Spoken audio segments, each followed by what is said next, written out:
Hi guys, welcome to my channel. If you're new here, welcome, and if you're not, welcome back.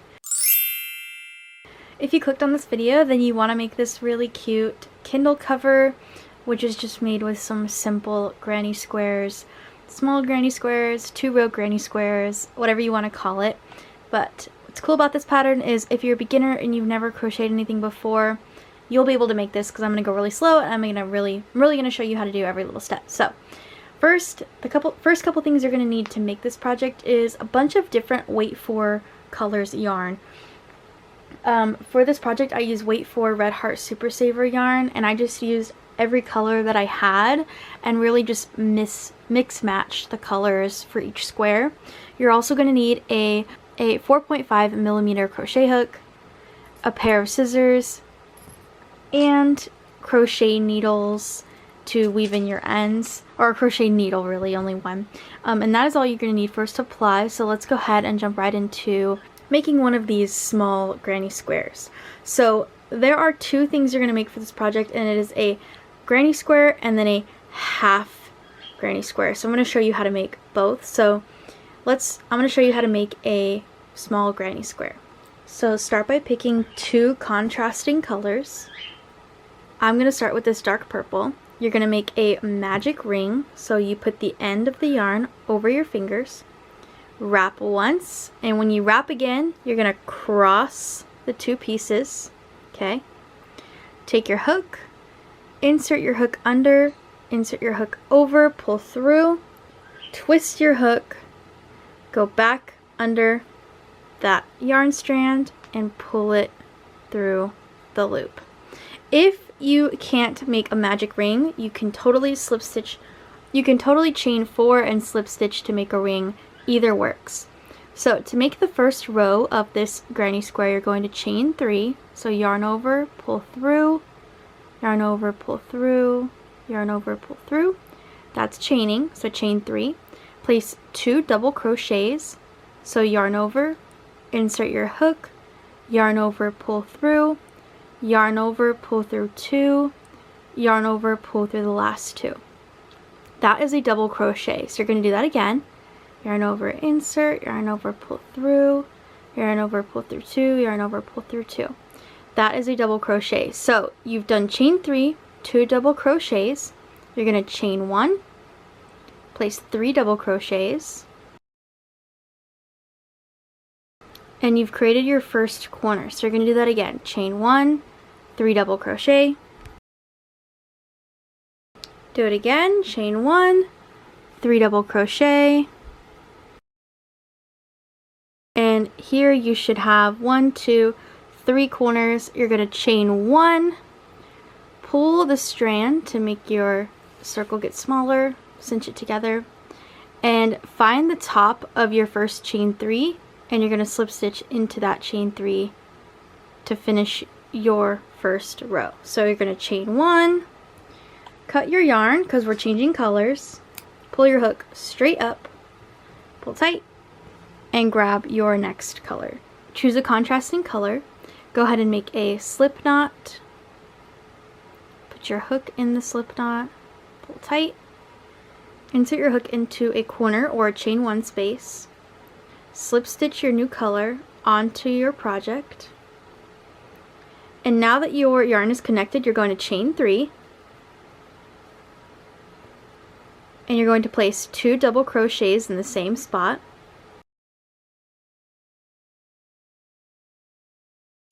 and then you're going to chain 1, place 3 double crochets in the same spot.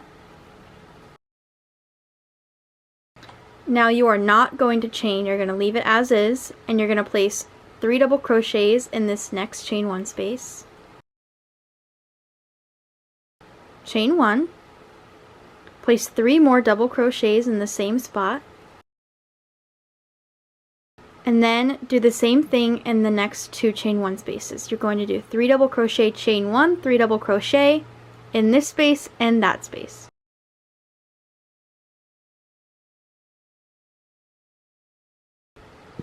Once you finish that last corner space, you're going to find the top of your chain 3 that you did in the beginning, insert your hook, and you're going to slip stitch Going to slip stitch to finish that row, chain 1, cut your yarn, and pull through like so. Then you're going to take a crochet needle and go weave in all of your ends and repeat this square until you have 28 granny squares of this size. So go make 28 and come back. Okay, so now that you have 28 of those granny squares done, you need to make 2 of these half granny squares, and I'm going to show you how to make it right now. So go ahead and get, like the other one, get 2 contrasting colors. Take your first color and you're going to make a magic ring again, like we did, starting the same way we did with the other one. So do a magic ring.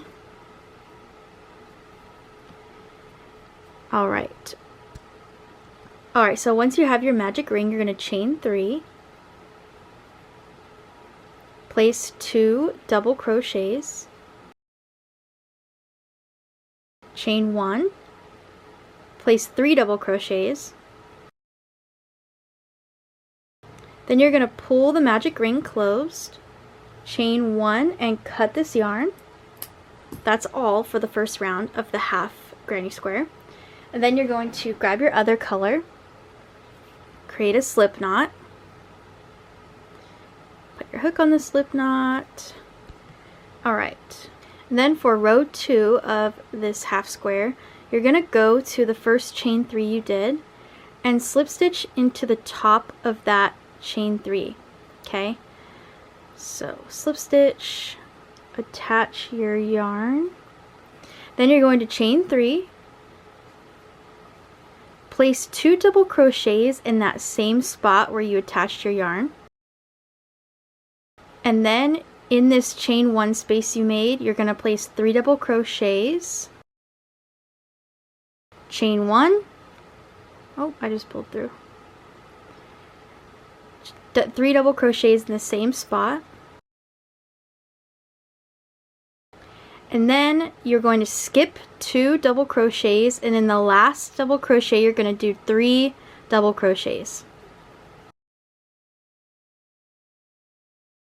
Then you're going to chain 1, cut your yarn, and there is your half granny square. So when you put it up to another granny square, it should literally half a granny square. So make 2 of these and weave in the ends, and then come back to the video and I'll show you how to attach all the squares to make our Kindle cover. Once you have all your squares done, you're going to want to lay them out in this formation. So 3 in each row, and then put your half ones on the end. We're going to be, make sure all of them are laid out, and then make sure all the colors, you don't have any similar colors next to each other, and then what you're going to do is flip them all over until they are wrong side up.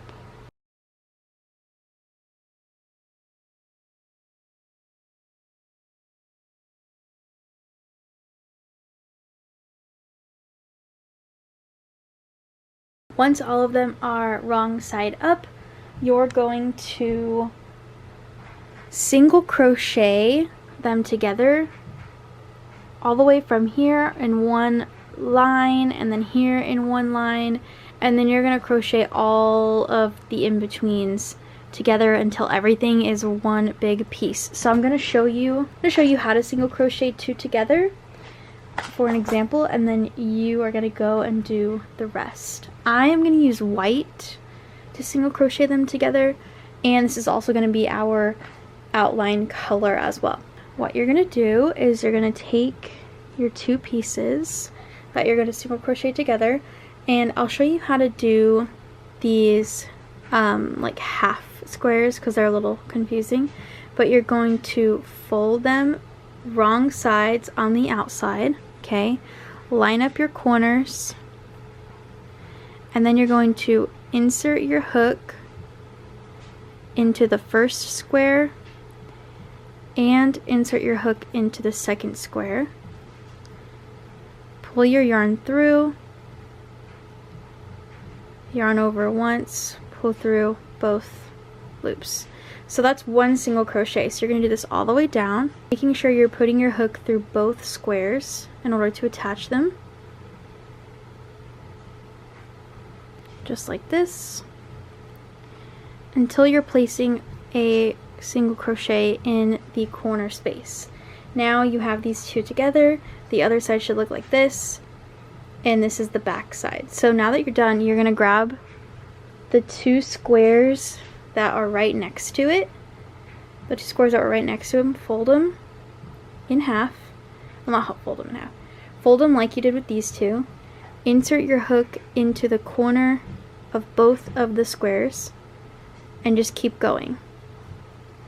Single crochet, and you're going to do this all the way across, and then you're just going to keep doing this with every row, all directions, until everything is put together.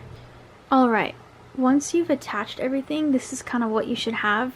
One side should have the outline, this is your inside, and your outer side should look something like this. You should see the little white marks, and then you have your half square side this way. So what you're going to do next is we're going to add this scalloped edging, which to do that, it's also kind of like sewing the sides together as well. So flip your project to where you have the inside facing up, and then take one side and fold it over. Now, you're going to fold it over until you have 4 by 3 over the other 4 by 3, okay? So your leftover should be a row of 3 and then your half square row. That's the part that folds over like this, okay? So, with it folded correctly, you're going to line up your squares. They should all be lined up. And then you're going to take your outline color, which preferably matches the color that you stitch them together with. And then you're going to go into the corner of your project here, and you're going to sew up the side. And while you're doing this, this is where you're placing your scallop. So insert your hook into the corner of the square, pull through, and you're going to single crochet into that first stitch. Then you're going to skip one, and then you're going to place 4 double crochets into the next one. So 1, 2, 3, 4. So 4 double crochets into the next stitch, okay? And when you do that, you're doing it through both the front and the back square. Then you're going to skip one stitch, and single crochet into the next stitch. And that is one scallop. So for the rest of this, you're going to repeat that. So skip one, place 4 double crochets in the next. Make sure you're going through both squares. 1, 2, 4. So you got your 4. I grabbed the yarn a little there, but 4 double crochet, skip one, place a single crochet in the next spot. And now you have 2 scalloped. So you're going to repeat the scallops all the way down the side, all the way up on this part, and back down on your other side. Then fasten off and meet me back here for the next part. Once all your scalloped edges are done, go ahead and weave in your ends, and you are done. This is the completed Kindle cover. You can leave it as is, or you can add a button right here to have the like little spot here connect to. It's completely up to you if you want to add a button or not, or add like a little tassel or something to connect it to close. But if you don't, then you are done. This is the end of your Kindle cover. Thank you for watching. If you have any questions or you got stuck on some part, please just leave a comment down below with as much detail as possible, and I'll try and help you figure out where it went wrong and how to help. If you're planning on making this and posting it on Instagram, go ahead and tag me on Instagram so I can see it and share your creation on my Instagram story. Other than that, I'll see you in the next video.